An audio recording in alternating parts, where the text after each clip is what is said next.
तुम सती के शरीर में थी। मतलब भोले बाबा रामायण सुना रहे हैं और प्रसंग है अगस्त ऋषि के आश्रम में सत्संग चल रहा है, ये ख्याल रखिएगा। और अगस्त ऋषि कौन थे, कल मैंने आपसे कहा था। अगस्त ऋषि का ही नाम कुंभज ऋषि, ऋषियों का सिरमौर थे। और वही सत्संग सुना रहे हैं। सत्संग कहिए, कथा कहिए, बात एक ही है। राम कथा मुनि बरिय बखानी,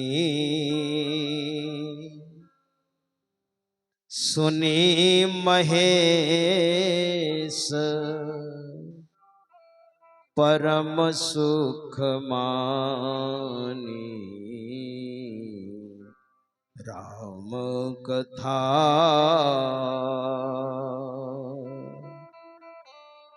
अगस्त ऋषि सुनाने लग गए। राम कथा मुनिवर्य बखानी। और भोले शंकर बड़े प्रेम से सुनने लग गए। चौपाई बताती है, सुनि महेश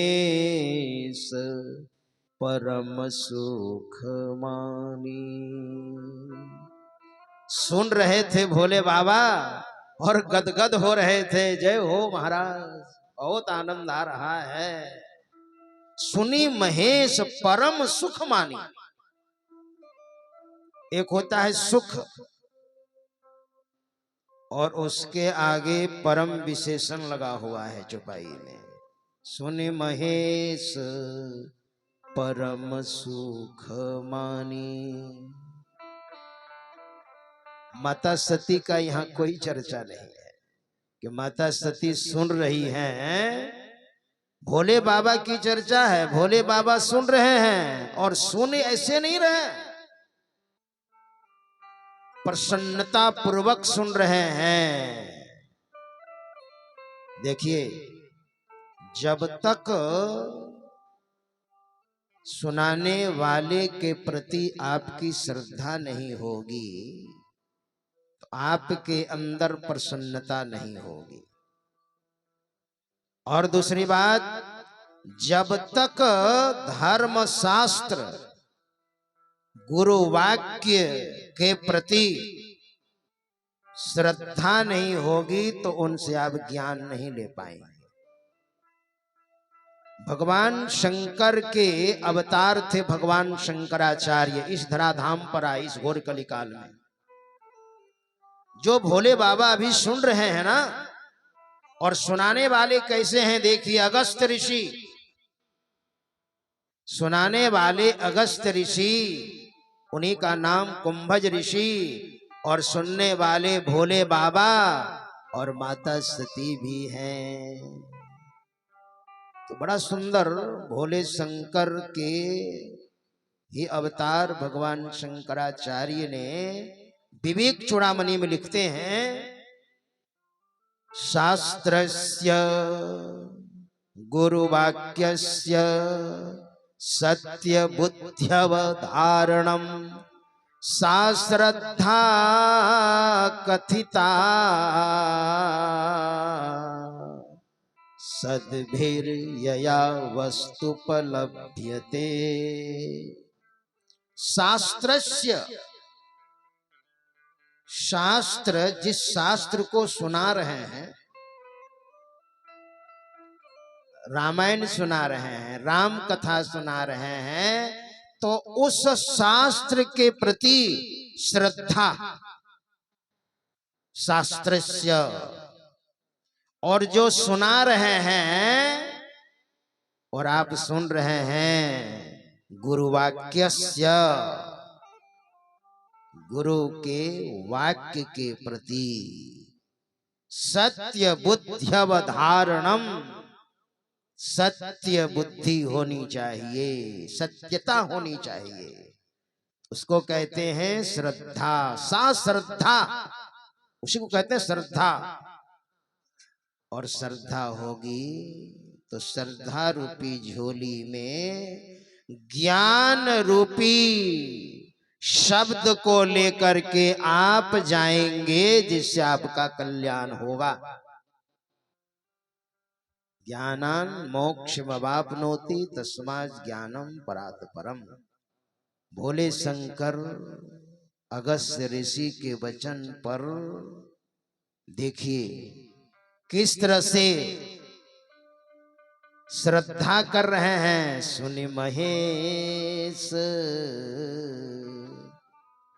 परम सुख मानी। गोस्वामी तुलसीदास जी महाराज ने एक बार अपने मन से पूछा कि मैं प्रत्येक दिन साधुओं का दर्शन करता हूं, संग करता हूं, नित्य प्रति दर्शन साधु के, और साधुन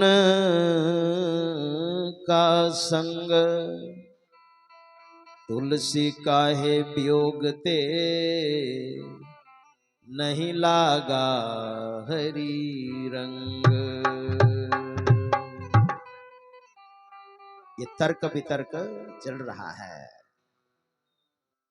देखिए हमारा जो मन है ना, वो संकल्प विकल्प करता है। सबके अंदर मन है, वो संकल्प विकल्प करता है, ये करूं कि ये करूं, ये ना करूं, ये करूं। संकल्प विकल्प चलता ही रहता है। लेकिन बुद्धि मजबूत हो तो बुद्धि निर्णय दे देती है, ये सही है, ये गलत है, ये त्याज्य है, ये ग्राह्य है, ये लेने योग्य है और ये नहीं लेने योग्य है, ये बोलने योग्य है, ये नहीं बोलने योग्य है। तर्क वितर्क चलता रहता है। हमारे महापुरुषों ने तो गणना की है मन की गति। विद्युत से तुलनात्मक दृष्टि से आप देखेंगे, विद्युत की जो गति है, कहते एक सेकंड में, एक सेकंड का समय कितना होता है? एक सेकंड में 1,86,767 मील गति विद्युत की है। और विद्युत किसने बनाई है? विशिष्ट मानव ने विद्युत बनाई है। और मन को किसने बनाया है? परमात्मा ने। इसकी कितनी तीव्रता होगी आप समझ सकते हैं। और ये मन 1 मिनट में 49 बार बदलता है। एक विद्वान ने गणना की है। और संत कबीर साहब तो कहते हैं, समुद्र लहर तो थोड़िया मन लहरे घनिया। संकल्प विकल्प करता है। वही गोस्वामी जी महाराज कहते हैं, नित्य प्रति दर्शन साधु के, और साधुन का संग, तुलसी काहे वियोग ते, नहीं लागा हरि रंग। तो बुद्धि ने निर्णय दिया। बुद्धि कहती है, सुनो, रंग क्यों नहीं लगा? मैं बताती हूं, सुनो। मन तो रमे संसार में,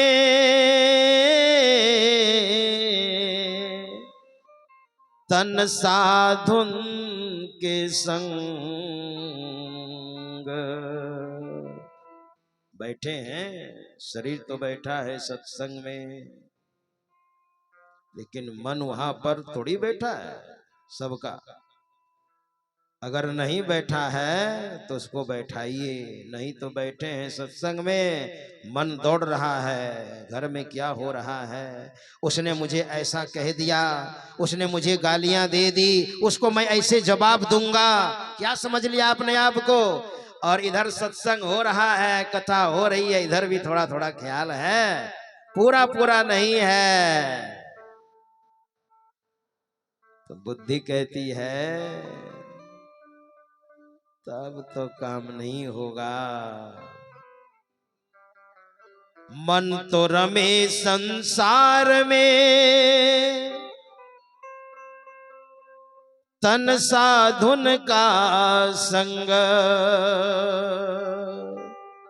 शरीर तो बैठा है, तुलसी आहे वियोग ते, नहीं लागा हरि रंग। मन ने संकल्प विकल्प किया, बुद्धि ने निर्णय दे दिया। हमारे अंदर बुद्धि भी है, मन भी है, लेकिन बुद्धि मजबूत होगी तो निर्णय देगी, और बुद्धि मजबूत होती है सत्संग से, ध्यान से, सत्शास्त्र के अध्ययन से, अच्छी संगति से, अच्छे विचार से बुद्धि मजबूत होती है, तब बुद्धि निर्णय देगी, नहीं तो रंग नहीं लगेगा। भोले बाबा केवल शरीर को नहीं बैठाए हैं, है ना, भोले बाबा ने शरीर को भी बैठाया है और मन को भी बैठाया है। देखिए, सुनी महेश परम सुख मानी, मम गुण गावत पुलक शरीरा,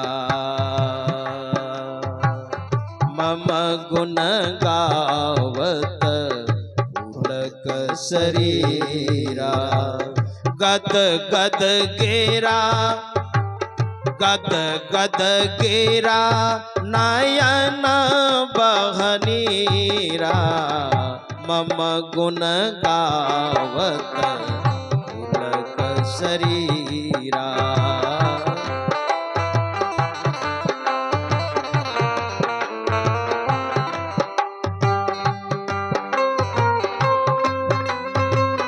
मीठी मीठी तालियां हो जाए।